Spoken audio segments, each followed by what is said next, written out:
आप, मैं हूँ सहज। आज हम हमारे हॉस्टल पे RRU के कैंपस में आए हैं। आज आप देख सकते हो कि कैसा है हमारा कैंपस।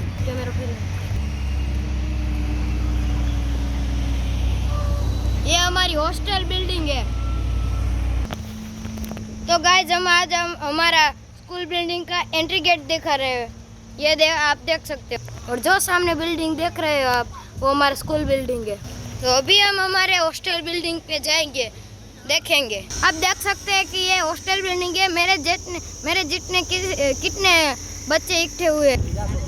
तो गाइज आप देख सकते हैं कि ये हमारा एंट्रेंस है। देख सकते हैं कि ये हमारी हॉस्टल है पूरी। अभी हम हमारे रूम में जाएंगे। तो गाइज आप देख सकते हैं कि ये मेरा रूम है और ये मेरा रूम पार्टनर है।